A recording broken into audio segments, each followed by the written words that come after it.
get started on time. And so I'd like to first introduce myself. My name is Dr. Andre Denham. I'm an associate professor of instructional technology in the College of Education, and I currently serve as the vice president of Black Faculty and Staff Association. We want to welcome you on behalf of BFSA to the second, I believe, event in our social justice series. And this one is entitled Black in the Ivory. So we have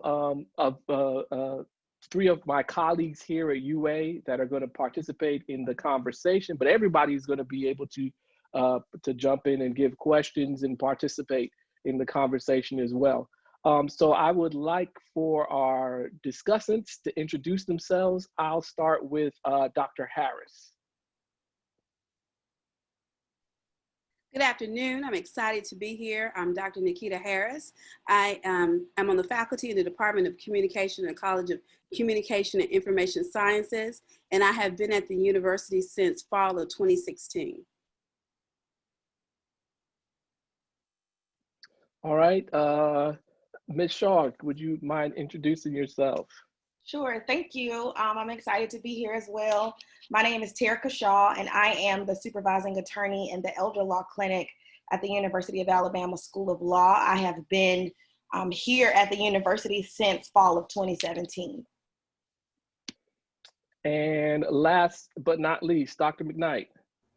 Well, I don't know about that. So I'm chair of gender and race studies. I'm also a professor of political science.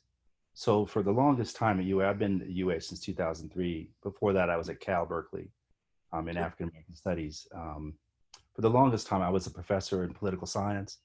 And then in 2013, I moved over to chair gender and race studies, which is essentially African American Studies and women's studies combined. Right. Yeah. Thank you all so much. And I should mention, I've been here at the University of Alabama since 2012. I came straight here from my doc program at Arizona State University. So let's situate the conversation that we're about to have today. I was fed up.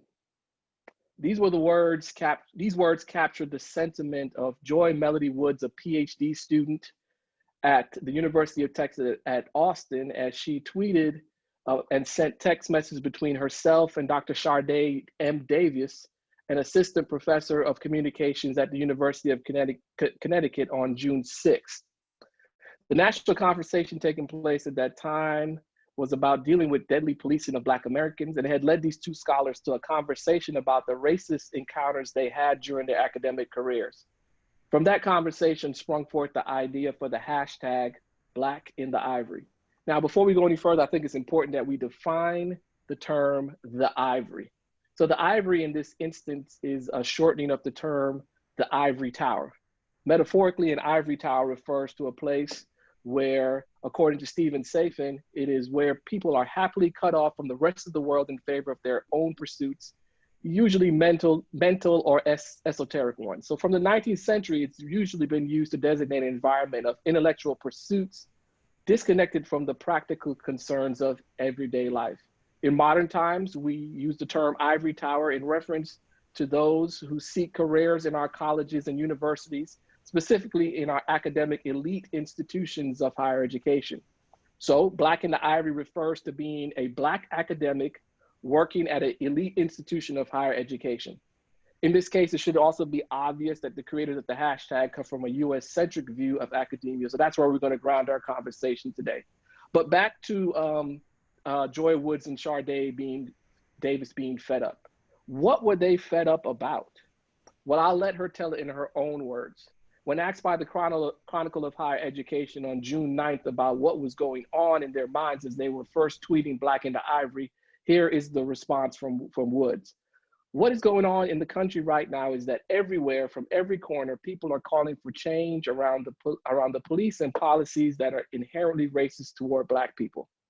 Meanwhile, these universities are sending out statements about "we stand with you" and "Black Lives Matter," and they're putting these little black squares that are going around that day on social media. As a Black person within that system, I call that into question.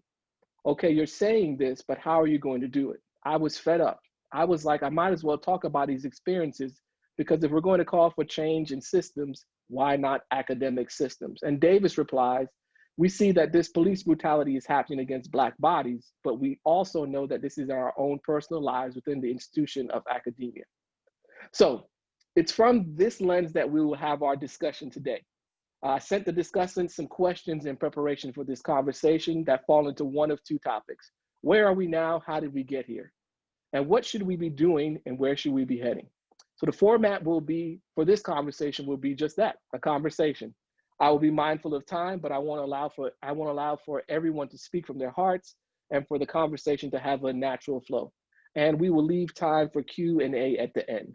So with all that being said, let's get started. So if the discussants don't mind, I think it's important for us to discuss, we said how long we've been here. Let's talk about how we got here. So for each of you, what was your path to a career in the Ivory?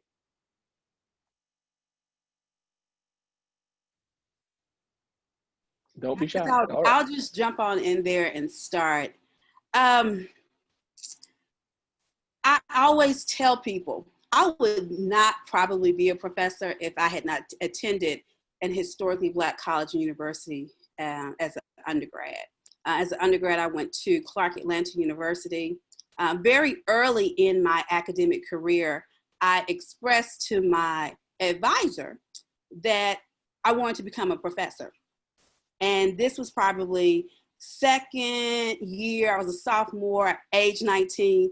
And oftentimes people say, well, how did you know so early? I'm originally from Texas, and I went to a laboratory high school on the campus of Texas Wesleyan University. So I had been walking around on the college campus, getting the feel and understanding of academia at a very young age. So when I went, but I never saw any Black professors on that campus, not a one. So when I went to Clark Atlanta, and I was in the Atlanta University Center, and I'm seeing professors everywhere around, I started to say, hey, I can do what they do. I enjoy this environment. I enjoy learning and teaching, and I just love the environment and the feel and the spirit of higher education. And so I started questioning that. We meet at 6:30.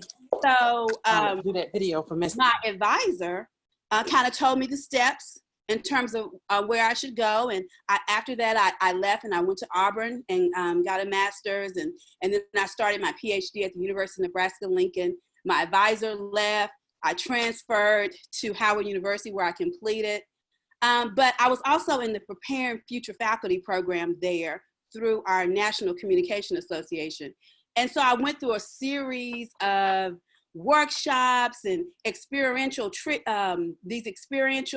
exercises and visiting campuses all around the Washington, D.C. area about what it would take to be successful in the academy. And I decided then that it wasn't for me. After I really went through that program, one of the things that I was blessed to have was a public service fellowship while I was at Howard, and that was through NASA, the Center. And so I did a year public service fellow, and they hired me.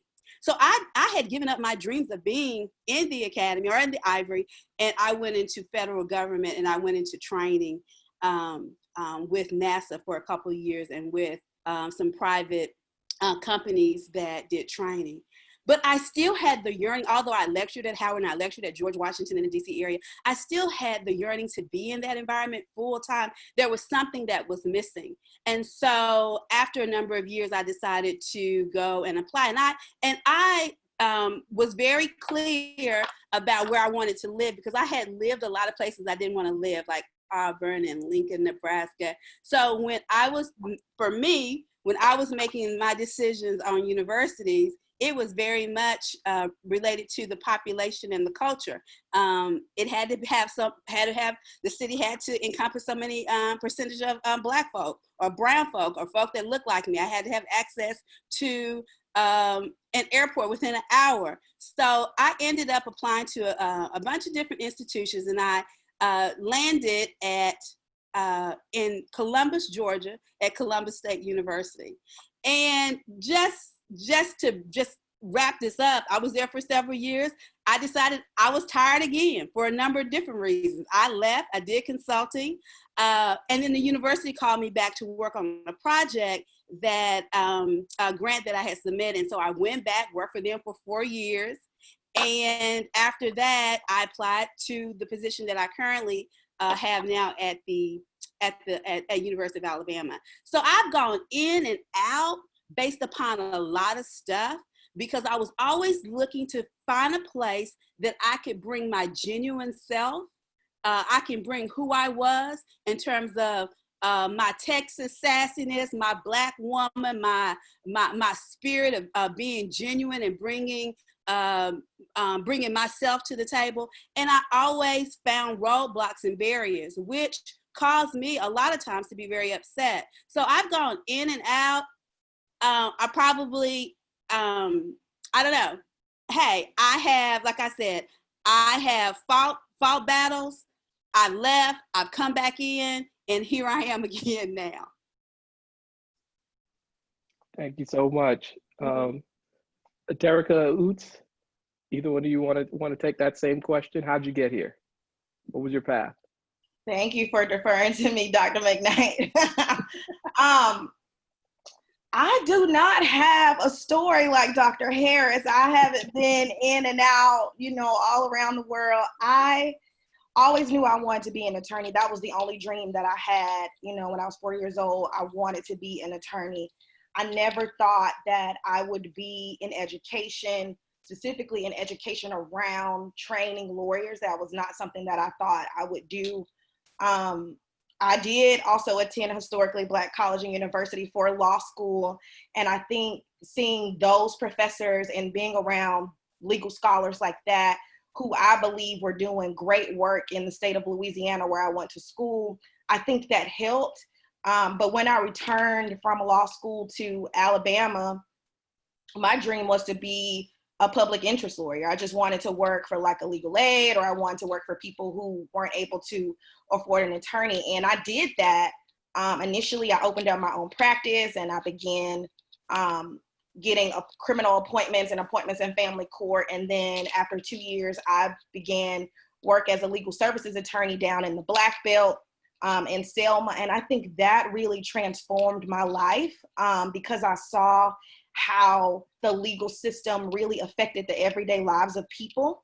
And then I transitioned back to Birmingham and worked in Birmingham. And then I applied for the position that I have now, which is the supervising attorney in the elder law clinic. When I originally applied, I just assumed it was another position that would be in public interest.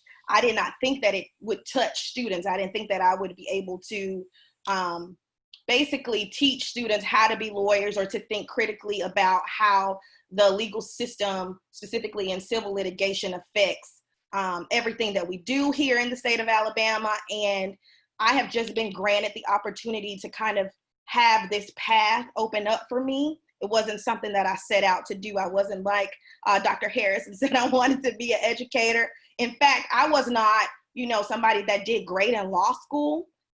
So for me, I was like, okay, well, I'm just gonna try to work and represent people and advocate for people. I was trained as an advocate and not as a teacher. And now being in this position, I think I really enjoy and I'm really excited to be a part of the staff at the university, and especially being able to show students, especially specifically at a predominantly white institution, that there are professors, that there are staff members, that there are faculty members that are legal scholars that are able to shift and change the legal system. And I'm just grateful to be a part of that. Thank you for that. So my journey is somewhat like Terrika's, and I've been thinking about how to talk about it. So this is my fourth institution where I've been working, but remember, I came here in 2003, so I've been out a while. So I think the best way to say is I knew, well, and I'll say it like this, all of us are exceptional. Everybody in this room, we're all, and that's something we have to remember. And from my point of view, is that we've worked so hard, we've done so much. And so we're talking to the best in this way, in terms of an academic thing, in terms of processes, the best part of our larger community, right? And it's not just the Black community, but it's everybody, right? So I knew already when I was in like 8th grade, 7th, 8th grade, I was already doing like 2 or 3 years ahead in math. There were no AP courses. I'm born in 62. So I aced the PSAT test. All of a sudden I'm a National Merit Scholar. By sophomore year in high school, now remember, everybody's like this, whether you have the opportunities or not. The only way that I was successful, and I continue with this, was what we call affirmative action today. It became some sort of slur, but in fact, coming out of Oakland, Berkeley, this was the first of these very targeted, like if you were an African-American student, they put all these resources. So by the time I was 9, 10 years old, I had afternoon classes in biology labs. I learned the person who created Pascal, one of these programming languages, this liberal white guy, creating this language, he has his afternoon class for little kids like me. So I came up through that system, right? So by sophomore year in high school, I had the entire afternoon, I was up at UC Berkeley in labs. So I was not even in high school. After 12 o'clock, I was up in a lab, right? They thought I would become a doctor, a researcher or something like that, and I thought so too. By the time I applied to college, I applied to 3 places: Harvard, Swarthmore, UC Berkeley, where my mom had a PhD. And remember, we're all like this. Whether we had this track or not, we're all like this. So, I got into Cal.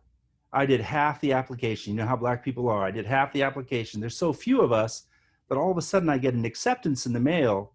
I haven't even turned in half the stuff. It was totally illegal, right? I'm like, oh, okay. But I went to Swarthmore because I wanted to study with the most famous double star expert, an astronomer.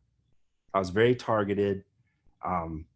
All of my friends, one of my best friends was number 2 in the math Olympiad in the state of California.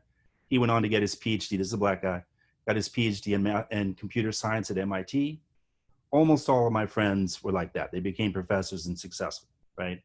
And it's not that we didn't party and all, it had nothing to do with that. Just like all of us, right? It had to do with the fact that I always looked, pardon the expression, I always looked at other people and I was like, well, I can bring it. I don't know about you. Like, I would go into a test and I'd just be like, you didn't get 100?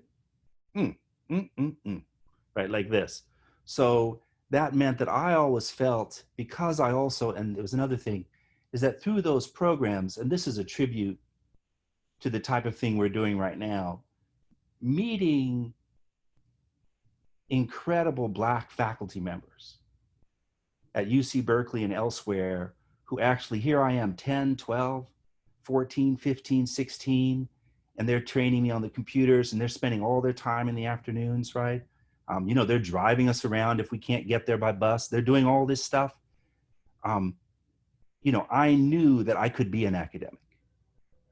I knew that because I could see them. Like these are some of these famous people, in terms of their legacy within the academy.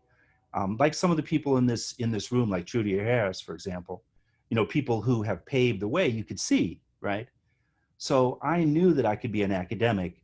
I fought that for about 6 years after undergraduate, right? And realized here I am in Europe. I'd been traveling around Africa. I've been basically a bum with a backpack, right? And then I was like, okay, there's nothing else I can do, right? Fine. So I got my PhD in Sweden, one of these old universities, finished there. The racism I experienced, we all experience. There's a litany of stories. There has never been a promotion, a hiring for me that has not been extremely difficult and problematic, right?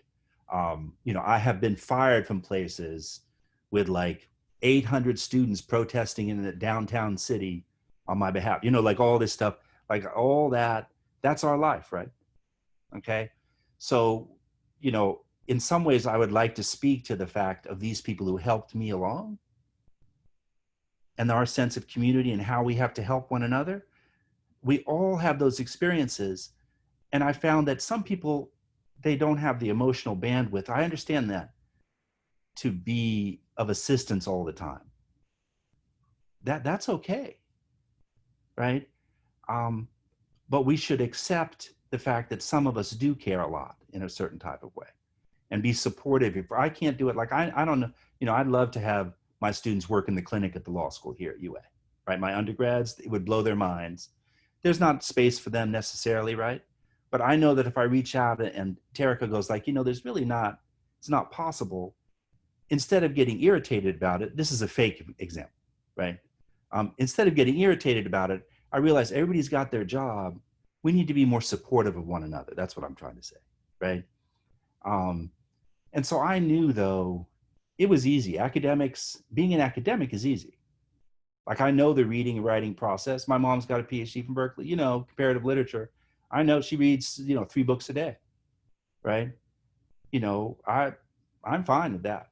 Like, I'm fine in one of these academic gatherings, stabbing each other in the back, like this, But I never thought, it took me 6-7 years where I really fought it. I tried everything else. And then I realized something, and I think I want to leave it with that. As a faculty member, I'm teaching maybe 5 hours a week, but I have access to students and the larger community all the time. So this morning I talked to, say it this way, two students. One founded a feminist bookstore here in the area. I'm not going to give too much information, right? White queer woman. She is worried about how she's going to do things and why she's getting her master's. I spent 2 hours talking to her this morning. The other guy is from Hartselle, Alabama. Now, it's almost easy to find out who this person is. His great granddaddy went to Alabama, right?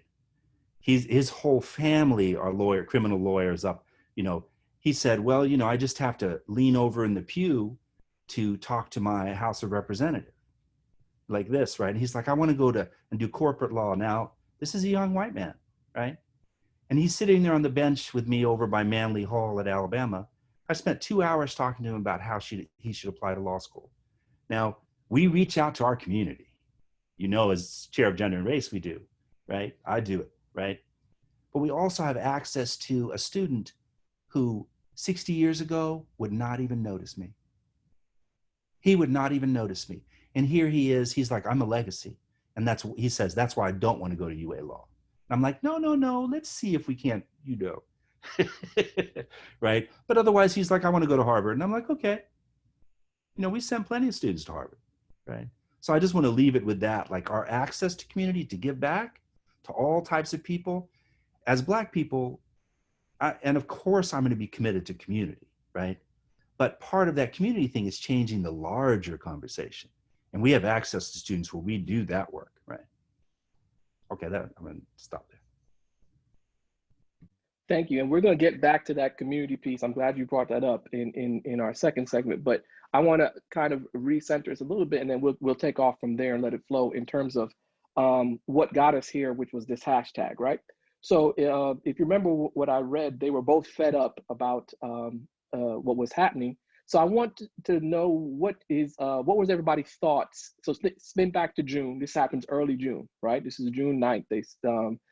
When the article came on the Chronicle, and universities were putting out all these statements affirming Black Lives Matter, however you want. There were statements coming out in relation to your experience here in higher ed, here or anywhere else you've been in higher ed. What were your thoughts when this was happening? So this is right after George Floyd, and everyone's putting out these statements.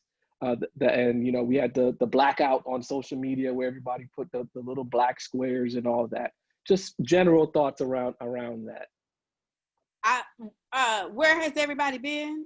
I'm the only one been awake. Everybody been asleep. I've been mad. I stay mad. I mean, they just now getting mad. Wow, what a luxury. That's what I thought. People have been living very different lives than I've been living. Well said. I definitely second that.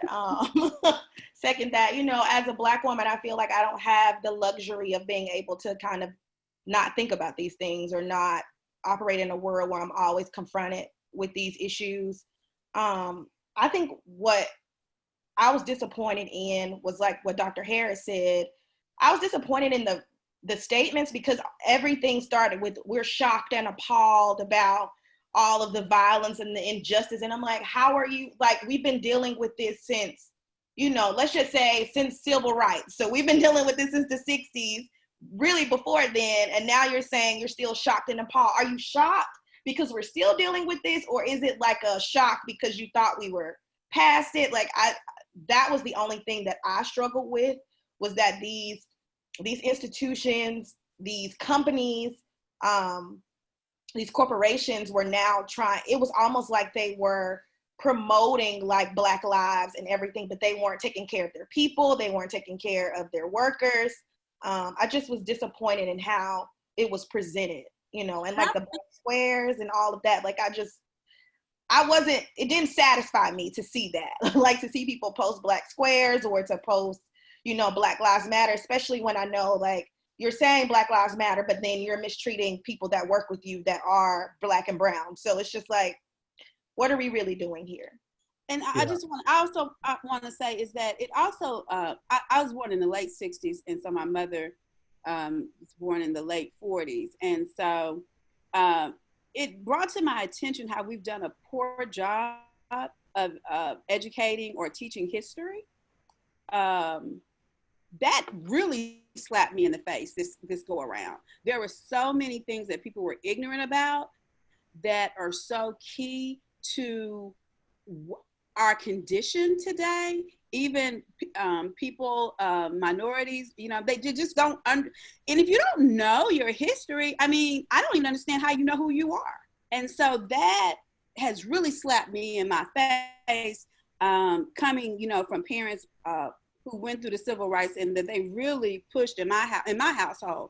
Understanding history was very important. That was really big for me. See, I think part of it is, or at least the reaction is, it's hard to get people to admit their complicity. Mm-hmm. Like, they want to see it as somewhere else, somebody else is doing this, rather than say, hey, wait a second, something we're doing is allowing this type of thing like Breonna Taylor and George Floyd, et cetera, to occur. We're all in the country, we're all doing this. And part of it, of course, is history, but the way we have to approach it is, we have done a bad job of showing how that history has continued. It's not the past. Mm-hmm. And how we've created institutions that allow us to kind of forget or ignore, or like, oh, I've got mine, those other people like this. We know statistically that the Black community is very similar economically in terms of assets and all of this and wealth, is very similar to how it was in the late 1950s. So, but on the other hand, we have everybody in this room, you know, almost all of us, who are like, oh no, everything's, you know, we're doing well. Like, I'm making a fortune compared to my daddy, right? Like this, right? And so my dad could say, rightly so. And he would say like this, he's dead, but, you know, he would say like this has been progress. And there's a kind of progress, but we've allowed that to sort of lull us into, we're saying woke, into being asleep to the idea that some things have not changed. And one of those things is policing, but also the, you know, criminalization, you know, school to prison pipeline, but poverty, the types of jobs we're allowed to get, certainly the social environment, retention, workplace issues, you know, so a few of us succeed, but the rest do not. And so I like the idea that we understand that both Black people and white people sit there and go, you know, oh, really? I didn't know it was like that. Like, I have plenty of students. I'm teaching 53 African-American first-year students now in this class here at UA. And, you know, there's a standard thing in the intro AFAM class where you watch a video about racism, right? Like this. Half the students said, oh, I had no idea it was like this. And I'm like, but you're Black, right? And I'm like, okay, now how do I talk about this? They were talking like they were, you know, let's pardon the expression, like they were white kids from a suburb somewhere with no Black people in the school, right? They're like, oh, I never knew it was like this. I'm like, how could you not know, right? So, you know, that's, in that sense, we are failing. We're not failing. We need to be attentive now. This has allowed us to kind of put a spotlight on for all of us. And as some of those meaningful conversations we're not having them. And I think sometimes, especially my generation, when I look at them, I think if they didn't have those conversations with their children now, many of them are getting ready, they're in college or have graduated from college, that it's just like, I don't want you to have to feel or think that that's going to, I don't know if it's like, that's not going to be your reality, so let's not discuss it. I think a lot of my peers think that they provided so much for their children that they are not going to face certain challenges, so why even discuss it? It's just not true. It's not, and they have a fantasy about what their children are going to face, and so they just decide not to have those meaningful conversations with them about race and ethnicity and gender and identity and all of those meaningful things in terms of their growth. Now, right? We've seen the statistics where if your children, if you're Black academic, if your children do not benefit from that legacy, like, it is extremely difficult for them to, like, you become upper middle class, there is no guarantee if you're Black that your kids will then, it's as though there are no safeguards. Now, I'm not saying that we should have those in place as a larger society, right? That hierarchy, but to congratulate yourself on your own success does not mean that your kids, like, I know plenty of other faculty members, not necessarily UA, right, whose kids are homeless, in prison, because the systemic racism, like, just saying it that way, kicks in for all of us, right? Like, I've been stopped. As a matter of fact, I had a policeman almost pull his gun on me in my own driveway here on Deering Place near the campus when I called the police, right? I mean, that's like, George, that's like that stuff happens all over the place. It's not Tuscaloosa, it's everywhere, right? My kids are in the car, watching this happen, right? That's, I mean, when I say this happens to all of us. So it's not even, and then also I was, people were talking about these organizations and the climates and the things that they have to deal with. Oftentimes people, they have a misunderstanding of what we go through in higher education. When I share some of my experiences, my friends that are outside the academia are shocked, disbelief. I don't know what type of life they think I'm living, and that I am, I don't experience certain injustices and inequality. And I can't understand why they would think that, but a lot of them do. So on that, I think that's a good segue to our next question. I had a question on, what are some of the recurring motifs? What are things that have stayed the same in terms of being Black in the Ivory? And we can tag our next question with that as well. If someone wants to touch on that. What are some of the adversities that you faced while being Black in the Ivory? So we can touch on the first one. What are some things that are recurring, like, motifs about being Black in the Ivory? I think that's a good segue to jump off into that. So let me go first, if that's okay. It's to always be alone. Like, even if you got a couple of other people, I'm talking about Black people in your department or your unit, basically you're walking down the hallway, you're alone. 11 o'clock at night, I come into 10 Hoare Hall. This is a few years ago. I come out of the elevator, I got my keys in my hand, right?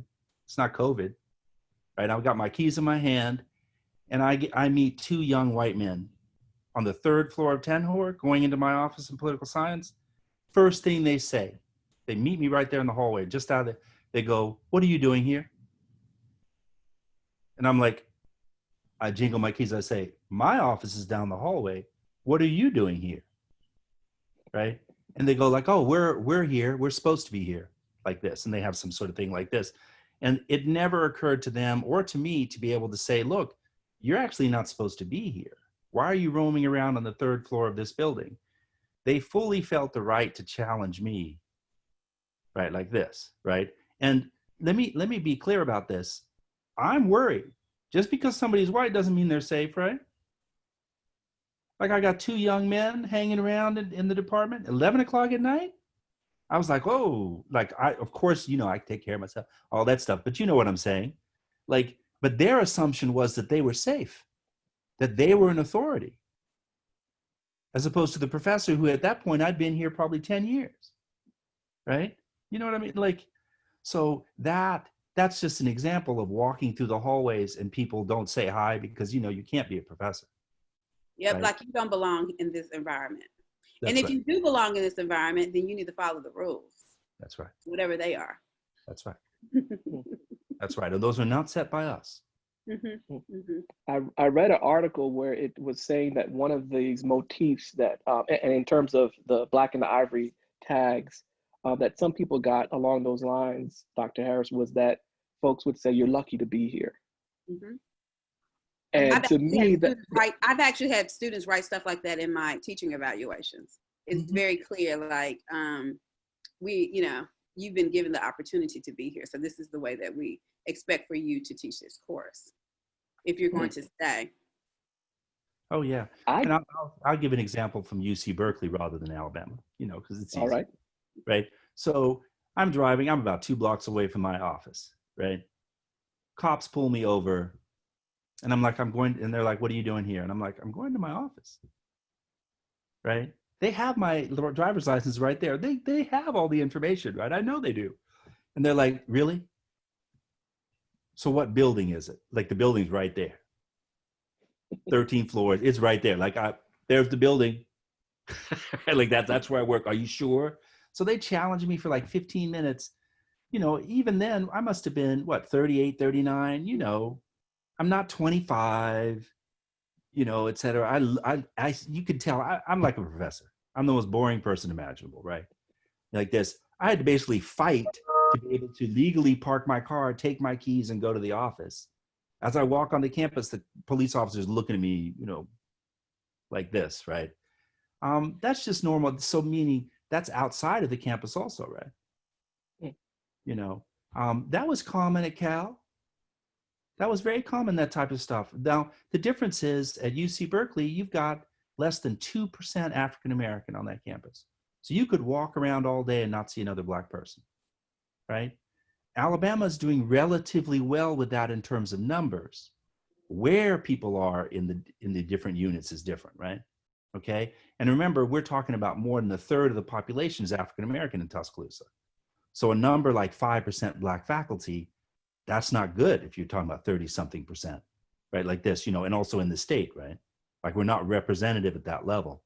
But at least here you can reasonably assured, like, look at all of us, right?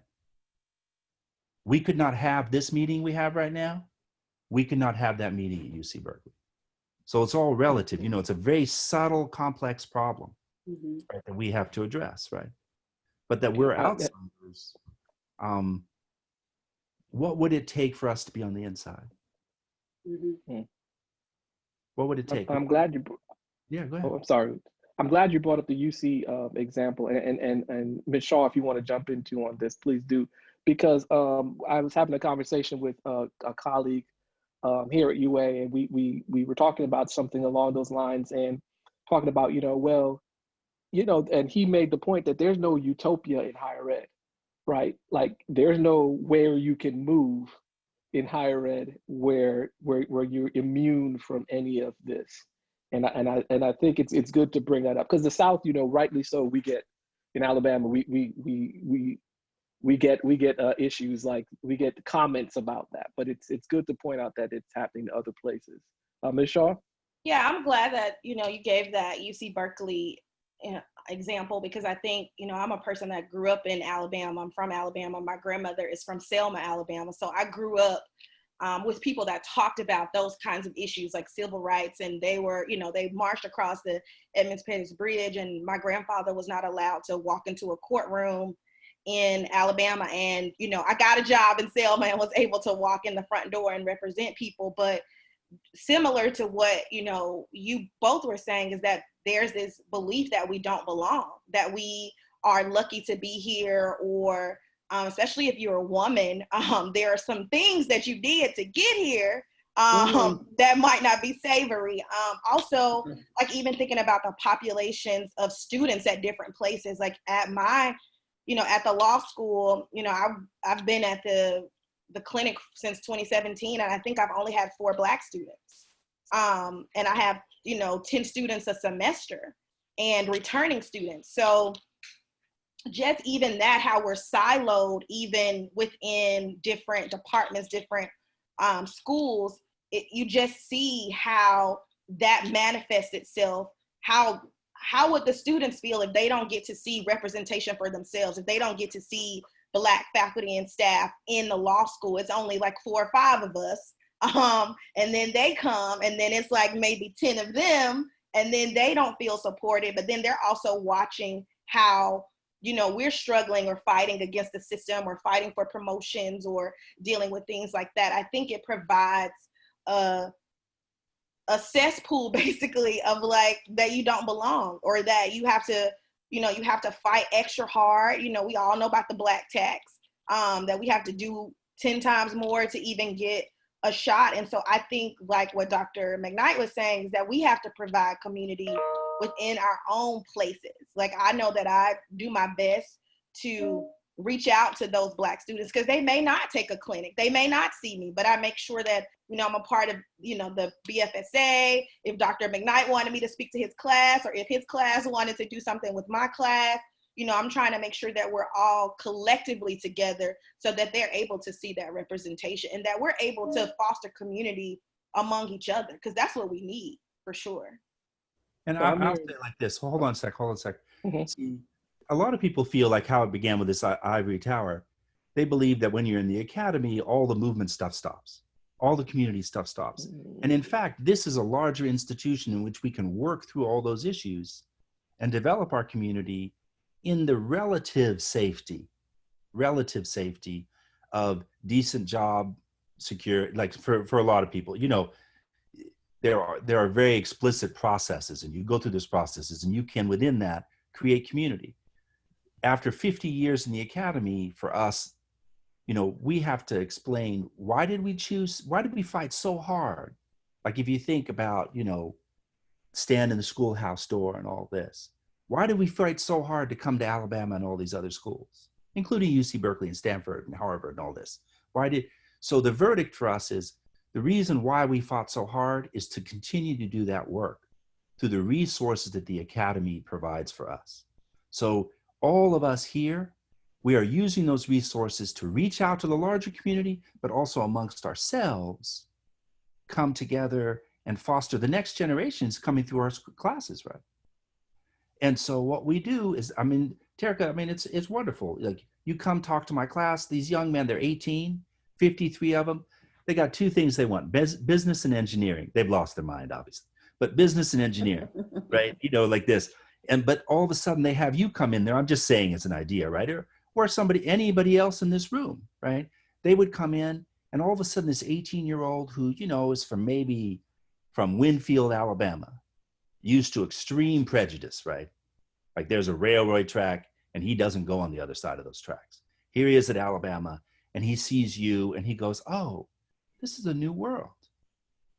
And we pay attention to him and all that. That's the legacy. That's our obligation, right? And so one of the things that I would like to do is make sure that the UA understands that, if you want to solve this problem that we had with Floyd and Taylor, what you do is you invest in all of us. Yes. You make the university work. Yes. This is the only place. This is the only place. Right? Yes. Okay, that's enough for me. And I just want to say, okay. if I can break in, sorry, Dr. Denham, I just want to say that specifically for me in the law school, I think it's so important for them to see representation, like you said, Dr. Mcknight, because these are the people that are going to be the judges and the district attorneys. They're going to be the senators. And so they need to be able to know that they cannot be complicit in systemic oppression, and we will not allow that. And so them being taught by a Black woman or being taught by somebody who didn't grow up in, rural South and who hasn't been a part of the culture of like a Winfield, Alabama, they need to see that that is not something that we're just going to stand for. They need to see that we are standing up. Not for me, I've been trained as an advocate. So not only am I going to stand up for people out in the community, but I'm going to stand up for myself and also stand up for other Black students or other students that come through our university. And we just need Students to. are hungry for this. And, Like, you notice how with the, hold on, just for a second, you notice how with the BLM protest stuff, there are all these white kids out there, right? And the thing is, they're hungry for this. They need us to provide some direction for how to go ahead and create the society they want to live in. And so, they're looking to us. Like the 2 meetings I had now, 4 hours of my time today were spent with 2 white people. Like that. And there's no problem. I don't even think about it because I know that that's how we build our community and the type of society where we're not going to have the George Floyd stuff, right? I know that when I started in the academy for the first time in 2003 in Georgia,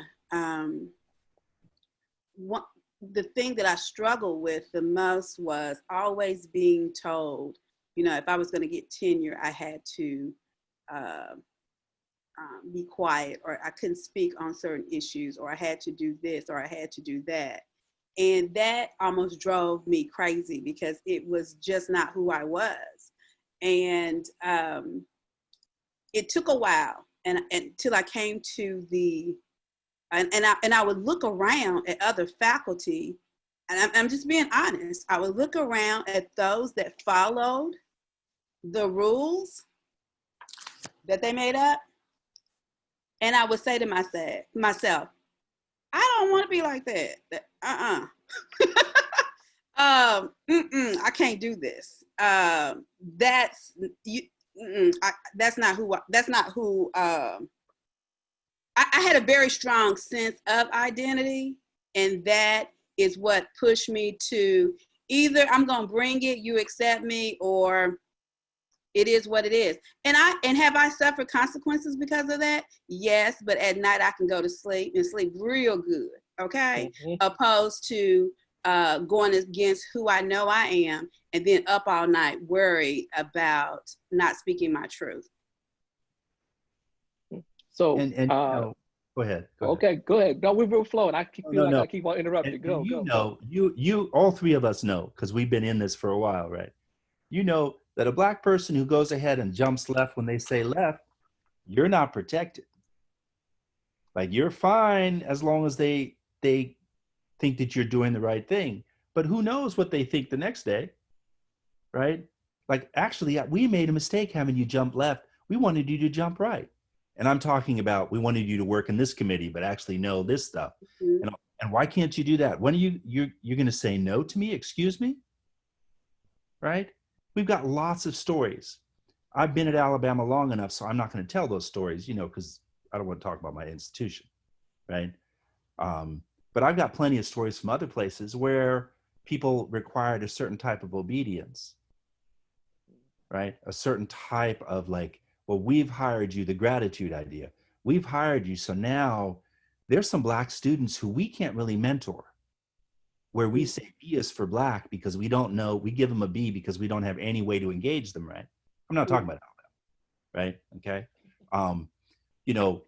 And so here you are on the hallway. So could you take those students of mine? And you're like, okay, first, because of course you see the student looks you right in the eye, right? And you go like, of course, like to the student and you, not with the other person around. You go, of course, I got time. And so all of a sudden, 11 o'clock at night, you're on the phone with the student, right? And it's always about a problem elsewhere down the hallway. And so you're there for them and you're there for all these others. And all of a sudden the burden, right, like this, plus you got to do your stuff for tenure or your regular job, right? And it adds up. And then at the end of the day, the most important thing with this is not this litany of problems. It's our mental and psychological health. You see what I'm saying? Like, we can go, everybody in this room understands the burden of invisible service. What matters is how we sustain ourselves. Like, all of a sudden our relationships collapse, right? I'm sitting there, like, how much will I eat my emotions? My brother Kiesi's talking about being, you know what I'm saying? Like, we'll do all sorts of stuff, right? You go to the gym, and there I have yet to see, no apologies to Andre, I have yet to see another Black male faculty member in all my time at the rec center. Mhm. And so I'm alone, right? You know, I'm on camera. Everybody's looking at me like, what does that guy do? You know, like maybe it's in my imagination, right? Mhm. But that just adds on to my psychological stress, right? Yes, yes. Yes. And I know the two of you got something to say about that. So here's the question. I'm gonna double dutch in right here, the hop in right here. So what's the difference between surviving and living while being Black in the Ivory? And more importantly, how can we thrive, right? So we don't just want to survive, we want to thrive while we're here. So I think we've been kind of touching on some of that. So what have been the strategies that you all have used to not just survive, but thrive? I'll start. Okay. I'll give you some time to think. Just really identifying how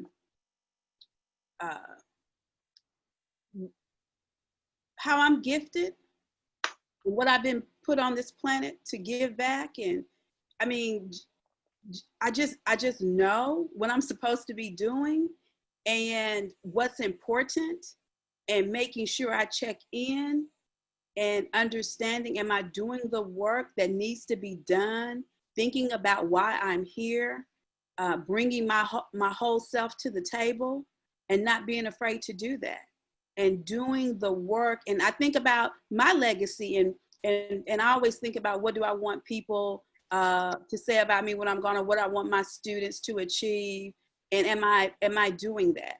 And so doing the things that I know matter. That's hard oftentimes when people have another agenda set out. Even if I could figure out a way how, if, you know, I'm very clear. You have your agenda, I have my agenda. How can we collaborate here? But not just giving up on what I want to do and how I want to impact lives and what I have to give. I'm not sure if I'm clear on that, but it makes sense to me. Mm-hmm. I think similar to what you said before is that, you know, you're just yourself, and that you bring yourself to the table. I mean, I'm a woman, I have natural hair. People automatically make assumptions about me. Mm-hmm. I wear my hair different ways. I know people think that lawyers are supposed to look, you know, a certain way. We're supposed to wear all black suits and, you know, button up to the neck. I'm not that. So, you know, I wear my hoops to court. Like, I do different things to make sure that I'm present for myself, and I feel good about the work that I'm doing, about the cases that my students decide to take, about the information that I'm imparting it to them. You know, we're now I think now at the law school, people are really, really thinking about implicit bias and how that is, you know, affected the legal system, and thinking about ways in which I can be effective in that. You know, just trying to help people and doing things that are my passion, you know, like talking on these kind of panels, meeting with y'all, being on committees, that, you know, silent service that Dr. Mcknight talked about, like just making sure that every day I make a choice to be me, and I bring me to the table every day. And that's what I've strived to do every day. And I want to be able to be happy in my own work environment. And if at any point it doesn't serve me, I don't have to stay there. I think that's one of the things that we've learned over the years. Like Dr. Mcknight said, you know, they'll be with you as long as you are doing what they say, but sometimes you just got to do what's best for you.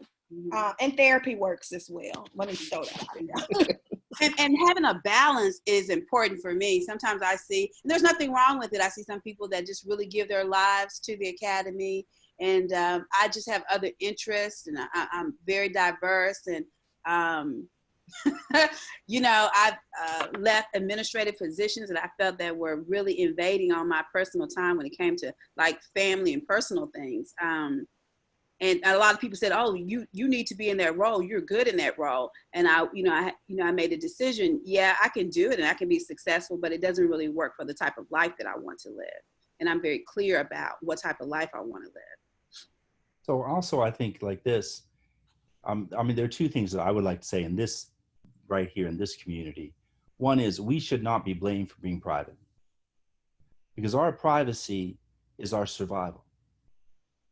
Like, I got 5 children, my wife and 5 children, they're off limits. If you come to my house, I'd be shocked, to be honest. I mean, I'll do events at the house, but it doesn't mean I don't love you. You know what I'm saying? Is that I have to have my private space, and that can be very defined in a very small way in a small town like Tuscaloosa, right? But don't blame me for that. Don't say, oh, he's not at the event, he's not being social. It's like, no, no, no, no. I need a place where I can recover, right? It doesn't mean I go crazy in that space. I'm the most bougie Black individual you imagine. You know what I'm saying? Like, you know, right, like this. But on the other hand, too, let me say this. We need, throughout all of this stuff, and this is, you know, I've been in the academy a long time now in this way, right?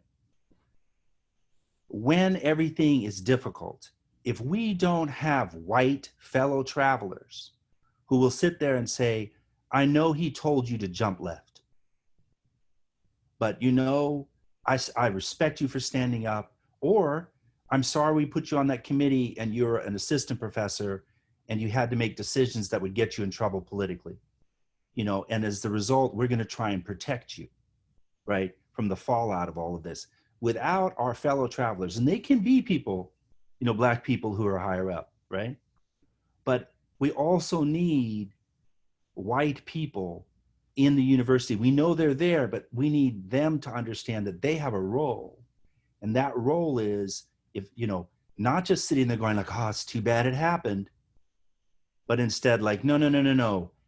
I hear that person using the N-word all the time. Mm-hmm. I hear that person using substitution slurs, meaning the lights went out when the Black person comes in. It's not the N-word, it's the same thing, right? Mm-hmm. All these little comments. I hear the people joking, and as soon as Andre walks up at the party, everything stops, or Pam, right? And they're paying attention. No, we need to empower those people. I'm not saying spend a lot of time with white people. You know, I'm saying that we need them to understand that they have a role. It's not on us only, right? This is really important, especially when we got our new provost, Jim Dalton, in the room. You know what I'm saying right now. And Dr. Mcknight, how do you,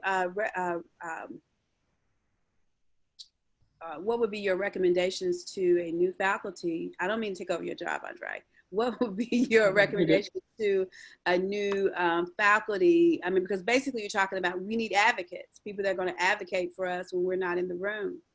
In developing and creating those type of relationships. How do we, is it for us to initiate, or how does, you know, how does it happen? No, it can't be. I mean, University of Alabama has the fortune of having a lot of Black faculty and staff, right? So you will always be able to have a Black faculty or staff member to consult with on this. But the fact is that we need people to self-generate. White people to kind of say, no, I care about this, and the proof is in my support, right? And they need, so you've got a combination of light mentoring, not formal stuff, but mentoring, you know, and seeing in every department and unit that that's okay. That it's okay to actually mentor people along, given how precarious things are, and also in a situation in which many times people will not see the problem. Only we will see the problem, right? And so there has to be a sense where they trust our testimony, right? It's very important, you know, and so we have to create at the University of Alabama, we lead in the country on these things. We need to create an environment, a workplace environment that facilitates people being able to come together and admit that they really care about this. As opposed to like, oh, you know, we know he's a racist, we can't do anything about that. Like, what? You know, and leave it to me to complain about it? You know, I'm just, you know, but like I said, I don't want to be directing this. Let Andre, you know, everything, you know. No, but it's important. The only reason why I'm talking this much, I've been here forever. You know what I mean? It feels like it, you know. No. I wanted this to flow, and this is going how I wanted it. So I wanted to throw in my 2 cents about how I've been able to not just survive, but thrive. And we've hit on it several times, community. So as you said, Utz, a lot of times we're by ourselves. I'm fortunate I'm in a department where there are, and I hope I get this right, 3 other African-Americans in my department. In the College of Ed specifically, we've got a good cohort there. But beyond my colleagues, some of my colleagues have turned into my friends. And I've made a priority to make sure that we spend time, my family, that is with those colleagues, and to create that community. BFSA as a professional organization serves as a community. Thank you, Steve, Dr. Mobley. There's 5 of us. I know who I forgot, and I apologize to that person in my head. There are 5 of us in my department. But community is the big thing. So we had a question about it, and so I want to segue into that because we're at an hour already. So I want to make sure we leave time for Q&A. So Black in the Ivory is an online community, but some ways it represents a real community, and we know how important community is. So here are the 2 questions. What's our individual responsibility to this community, campus community, Black, or being Black in the Ivory? And also, what's the community's responsibility to the individual, to us? So thinking about it from both ways, you can take either of the questions. You know, what's our responsibility to the community, and what's the community's responsibility to us? I think for us, our responsibility for the community, we are seen as the gatekeepers now. We are the people in power, and we have to make sure that we're making ourselves accessible to those people that are seeking us out. That we are imparting into our students, that we are fostering inclusivity among them, and that we are providing a safe space for them as well, whether that be Black, white, brown, whomever. We need to make sure that we're being inclusive as well, and that because I oftentimes have seen in my career, specifically legally, is that there are people that are in positions of power, but I'm trying to get there, or I'm trying to just get a little piece of what you have, but they shut down, or they don't allow me, the light mentoring that Dr. Mcknight talked about. So we have to be able to be accessible and be able to mentor people, to sponsor people, to be advocates for people, and to provide an inclusive environment. I think that's our responsibility for sure with the community. I agree.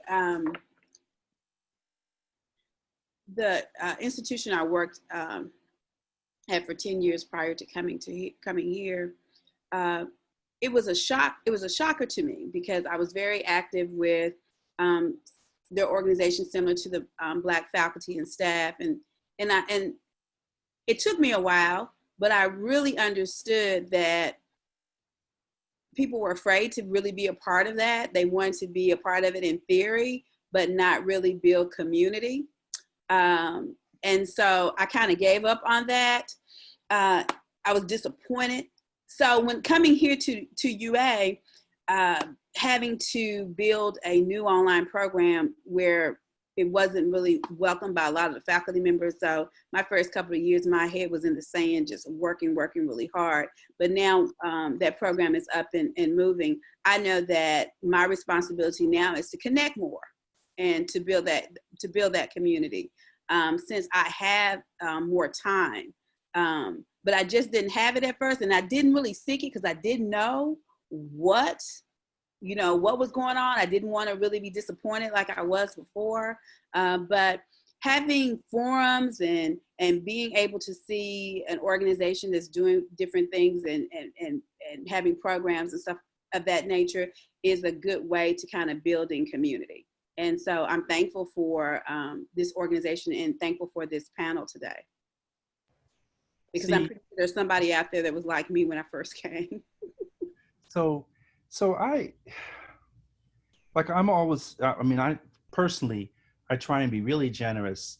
If you're African-American and you really, it's not that you can't be bothered with community development, but you just got to take care of your own business, however that's defined, without defining it in terms of other people like that, right? I say like this, look, just get out of our way. Let us do the work. The people, we're so diverse as a community. Like I say like this to these young brothers, now they're in their 4th week of school here, right? There's nobody from California. I say, look, light-skinned brother like myself, Oakland, we're all politics. That's how we are, right? That's how we were raised, right? Somebody from Selma, they're not going to be talking that way, right? I mean, they might, but just seeing we have so many people in our community, we're such a large part of the population, right? Not so much on campus, but out in the larger community. So we have full diversity. And so we allow for you to say, look, I don't care, but I'm not going to fight you, right? And what we do is a suggestion is, if you have been hired to tell us what to do, we're not going to be happy with that, right? Instead, what we want is we want all of us to row in our different ways. Like the two of you, is very nice to meet you in this context, right? You know what I'm saying? Is that we have very different ways. The nice thing is if we can figure out how to work together, we change the world, right?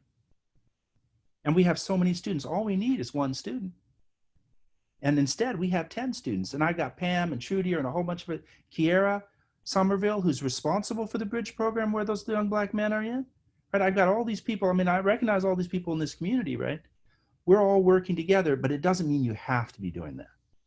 Or that there's one way that should be described and we attack you if you're not doing it that way. So what we do is we try and leave each other alone in a negative sense, and we try and work together. Now, this makes me sound like I'm an Oakland person. You know what I'm saying, right? Like this. But I do think there's some of us who always are committed, you know, who will be on the phone at 11 o'clock at night. If you can't do that, I am not blaming you, you know. And I also, my life, like the three of us on this panel, we live very different lives, right? You know, like Dr. Harris is pointing out, you know, she has a particular type of private life, let's say, right?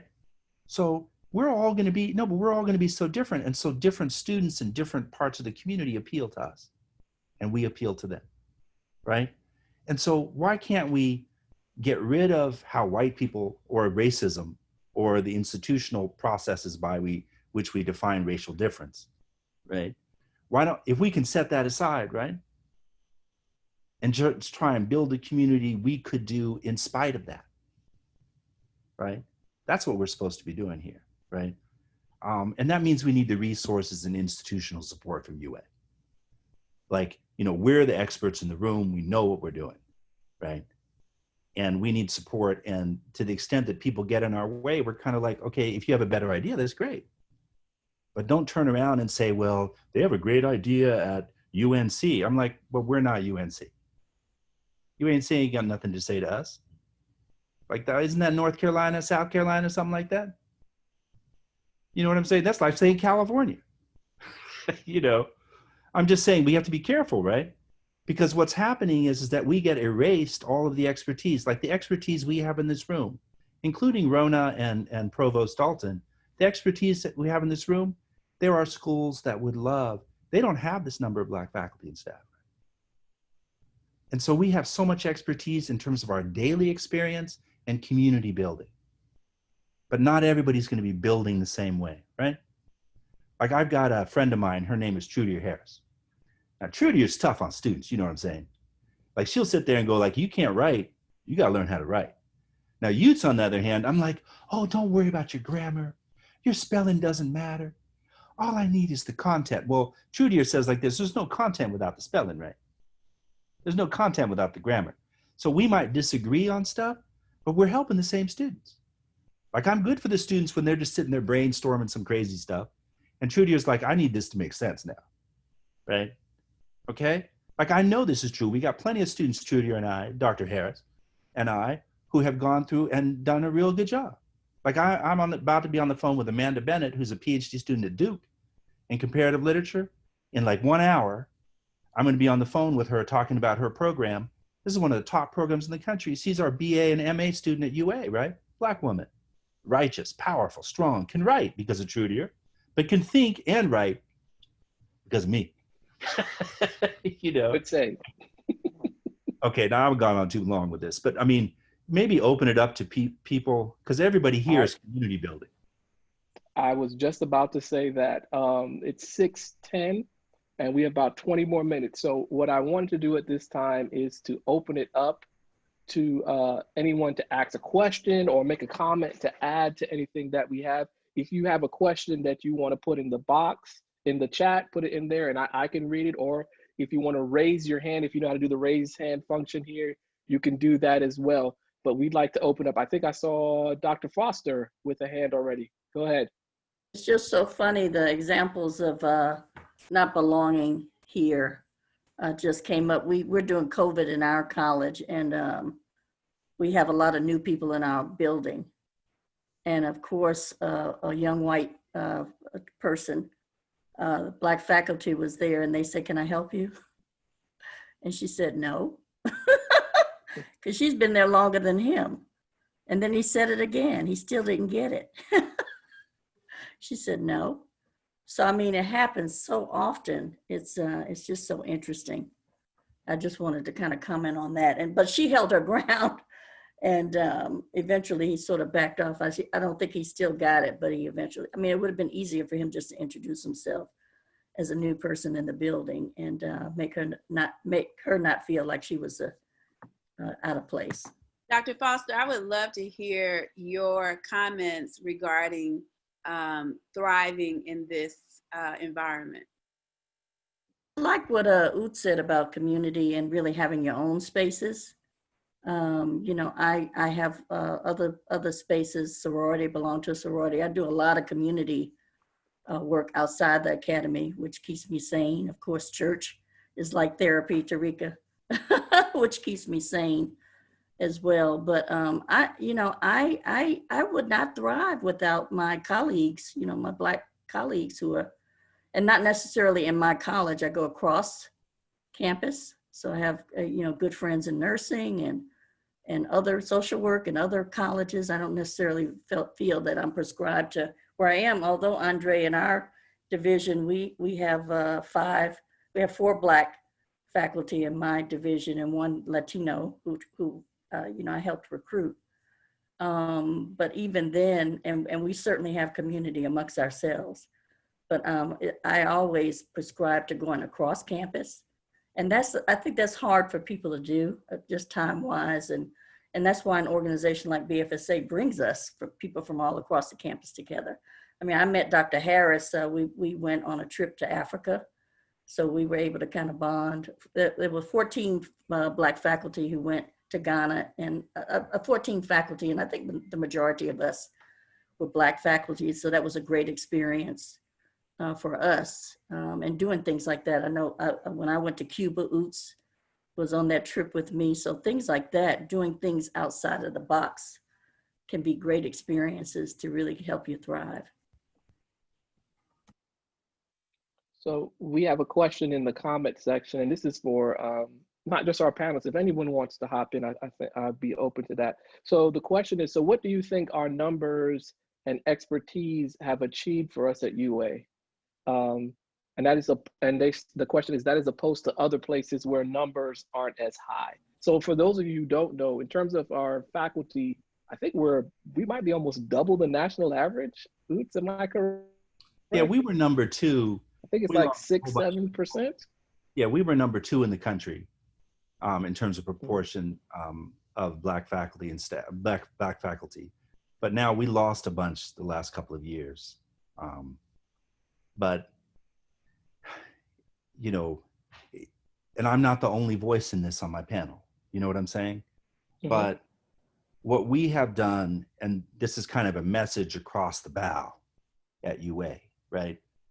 What we have done is we have shown by our numbers that numbers are not enough. Because a lot of the places without a lot of Black faculty, they still have the illusion that, oh, if we only had more, right? You see, we're proof. No. That's just an illusion, right?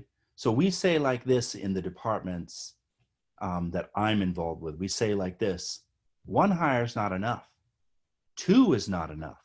4 or 5 is not enough, because you're still thinking in terms of numbers, right? Black faces on the hallway. While you're still talking that way, it's clearly not enough, because there's something else that has to be done, right? And you have, like in the sciences, you know, without it, I'm not attacking arts and sciences because this is the way it is across the country, right? Arts and sciences, they're the only Black faculty member that's been hired in all the sciences, including math, is Roger Sidje. And as you pointed out, he was hired 8 years ago. There are no Black faculty. If you are a student studying biology, there are no Black faculty. That's a big major, right? There are no black faculty in chemistry, right? In math, they just had David, who's chair of math. He said he was successful because this is how you do it, this work, right? Latinx chair of the Department of Math. He recently got 8 African-American PhD students in his program. And he said the reason why he found that important is, remember, that's going to force the other faculty to kind of step up, right? So we'll do it one way or another, but that comes from the fact that our numbers show that it's not enough with the numbers, right? If I could interject, Dr. Mobley, you posted in the comment. Would you mind, elaborate on your comment that you posted in the comment? This is I'm speaking of Steve Mobley. He's an assistant professor of higher ed. Mm-hmm. Yeah. Okay, well, Steve, is he in? Is he in on the? Are you asking me to talk? Yes. Yes, Dr. Mobley. Yes, talk. Yes. No, I was just saying that hearing you wave was very surprising to me when I was applying and, preparing for my interview, is that, we hold I don't want to call it a record, but we have the most Black faculty in the country outside of HBCUs, right? But I think that when we're thinking about the broader conversation and how we discuss those numbers, is that this institution is rather stuck on structural diversity. So we have this number of Black bodies, in the place.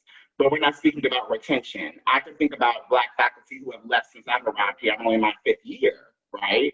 A mentor of mine put it in an article recently that in essence, we as Black faculty are playing musical chairs, right? So there's a pipeline problem, and when one leaves, another one, fills the space. So how can we talk about retaining Black faculty, and not only in recruiting as well, but that retention thing is really, I think, something we need to think about and talk about, because we're spouting this 6% number, but we're not giving context. Does that make sense? Yes. Yeah. Thank you so much. Cassandra, you had a comment that you wanted to make? She had asked that initial question. Dr. Mcknight, you're the one who responded. It was my question that I asked about the numbers, whatever our numbers brought us. And, I'm going to push you, Utz. What you told us was what our numbers have not brought us. I want to know what have our numbers brought us. We can have all these bodies here, but so what have all these bodies brought us in terms of being African American at the University of Alabama? You know what it's done? It has forced this question on all of us. Now, Cassie, I'm going to piggyback on how you said it just now. It has keep it real. No, it has forced us to confront the fact that we have been willing to be paid, right? And turn our backs, or at least turn aside from that real critical question from 50 years ago. Is like, why do we want this, right? Like, we have not used the resources the way we're supposed to, because part of us goes like this: well, now I got tenure, right? Now I've got this, right? And now I want this. Mm-hmm. And that's why those bodies are not working collectively together to get what we can get at this university. Mm-hmm. I'm sorry, you're supposed to be answering my question. I'm gonna be quiet. No, you go ahead. You answer. No, you're an important voice. We're equal in terms of the voices, right? Like, I don't know how it is to tell somebody who's, faculty over at the law school, right, or in communication information sciences, right? I don't know what it is to tell them they have to be right by me in a certain type of way, right? That they're not representing, and I'm talking about the real thing, right? Not just being Black in the place, right? Mm-hmm. Tell Pam Foster how to be, but we have to have a narrative or a conversation. We have to have a way to assess that and be able to communicate with one another, and do so in a way that's supportive. So we don't just sit there and hang somebody out there and say, oh, if you do this, that would be right by the community. And then next thing you know, they're fired, right?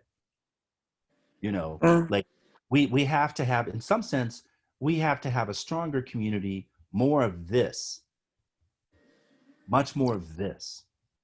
I mean, I think this is good, and I enjoyed listening to it. And But you know, like you, I've been here 20 years. And I don't see us with much more power than we had 20 years ago. We have more bodies, but Yeah. I see people still scrambling, scared, and not collectively coming together because they're looking out for their individual interests. And you're right. I'm just glad that a lot of people before us did not do that. Otherwise, we would not be sitting here on this Zoom being able to have this conversation. And I'm not just talking about people in the academy. I just think we continually forget that. And as you all made reference to earlier, we've gotten comfortable. We've gotten comfortable. And some of us we think we've made it now. And we're not willing to risk anything. I mean, let's have the real talk. I mean, we can talk about what the experiences that we all share in common, but how do we collectively bring our power together and use it? And even though I know we're going to disagree and we're all not going to be on the same page, I don't know, I'm often critiqued because I bring up the hard stuff and not the easy stuff. And this is the stuff, though, that I've been grappling with. How do we collectively bring that power together? How do we let people know that we are a force to be reckoned with on this campus? Or are we not? And if we're not, and we're not going to work in that direction, then we need to be honest about that as well. You know, it's not difficult to answer this. It's difficult to answer this sincerely in this type of community, right? That we represent right here in this Zoom session, right? We know that for all of our kicking and screaming, if we do not have a sense of vulnerability, the way Cassie, you're saying, if people don't see themselves as vulnerable to our voice and needs, it becomes very difficult for us to make the change that we need. UA is poised to make those types of changes. We have the numbers. We have the commitment. But we have yet to see the type of change within the way that people think of the University of Alabama that would allow them to not be threatened by all of us. Like when I talk about the national merit stuff and everything like that, I have so many students at Yale and Harvard and all these places like this. What more you want? You know what I mean? Like I can, like the person from the new school, one of my visitors coming in this week, because I got plenty of people like that. UVA person coming the week after, blah, blah, blah, blah. Right? If you feel threatened by the fact that I'm Black and I'm helping Black people and white people, you're not going to then listen to me like Cassie, like Trudier, et cetera, like Dr. Harris, Terrika, if all of a sudden we're threatening, even though we're doing the work, then that's where we are. We're at the cusp of a type of change where it's like Rona as, head of the faculty senate, Jim Dalton as provost, where all of a sudden they're in a conversation with us where they're like, look, these people actually represent UA. They're not going to do anything. I'm not interested in disturbing the Greek system. What I want to do is I want to change the way, hold on. I'm talking about Black and white Greek. You know what I'm saying? Like, I'm not interested in that. What I'm interested in is how we're supposed to change something so George Floyd doesn't happen. That may mean that there's a lot of sophisticated stuff that goes on, but we're the experts in the room. If you shut us down, there's nobody else.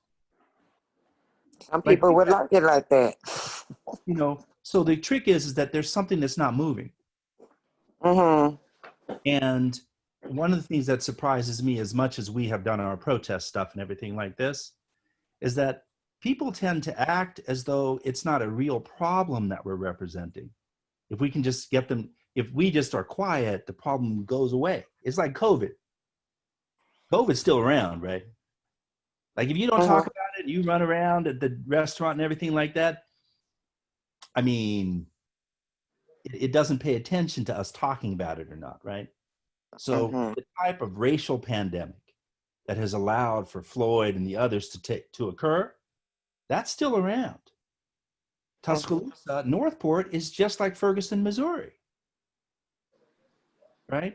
Tuscaloosa is not, well, I don't want to attack my own city, Mm-hmm. right? Ah. You know, Tuscaloosa is not the paradise for Black people, right? So if we don't say anything about it, does it go away, the problem? No, not for Black people, which is us in this room, right? With a couple of exceptions. So if you decide that, well, Black people are quiet now, everything must be good. So a lot of the emphasis has been on just figuring out ways to get us to be quiet, buying us off, doing all these different types of things. And I'm struck after 17 years at UA, it was the same at UC Berkeley, right? Where they kind of, and this is Black and white people, upper administration, people in charge of different institutional processes on the campus, don't understand that there's a real problem. If you have 50% of Black men do not graduate, if you have numbers, let's say, and I don't want to undercount, let's say 58, 60%, so we feel much better than we actually are, right? And let's say 70% of Black women graduate. You lost 30%, right? And they got their student loans, right? How they pay those, right? And if we're quiet about it, like when I say it right now, people are like, oh, that's not a problem, really? Pretend it's your child. Right? So, but when we're quiet about it, it's not like somebody else takes it up. And so we're in this really difficult situation where you have to bring up these things. Here they come again. You have to bring up these things, and we're constantly just kind of knocking like, hey, this is a real problem. Hello. Like, we hate to be your conscience. Again, like we were in the 60s. Like we were, you know, remember Civil War? Conscience. It's terrible to be Black people as a conscience, right? But at the same time, when we're quiet, all of a sudden everything kind of slips back.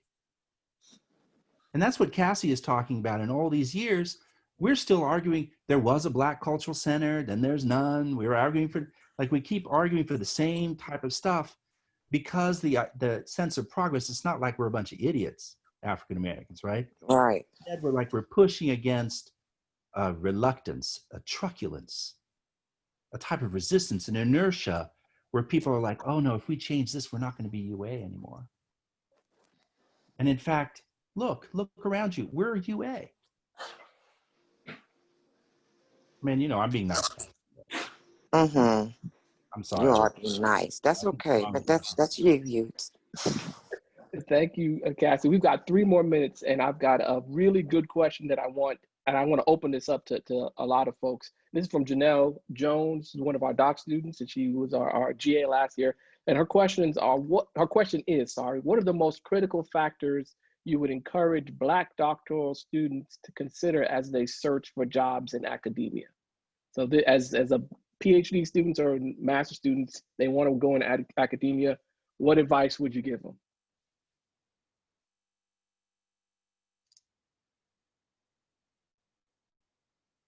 This is open to anybody. Well, so fun. Pam, you muted yourself. Sorry, he's a PhD student at UGA, but he got his master's here and his bachelor's here. And I was talking to him about how to navigate in his program currently. He's having a hard time navigating in his program, picking the right faculty members for his research. He had picked an African-American faculty member and he had problems there. So now he switched over. So just navigating. So in order to get to the faculty position, you got to navigate through that PhD system. And it's funny, he called me. I'm not at UGA. I'm outside of his institution, but he still felt comfortable enough to call me as a mentor. So I think that mentoring piece is so important. Even trying to navigate through the academy and then, you know, to get the PhD and then to go on to academia. I've had in fact, on the campus, I've had some PhD students who didn't get advice, good advice before they took a job.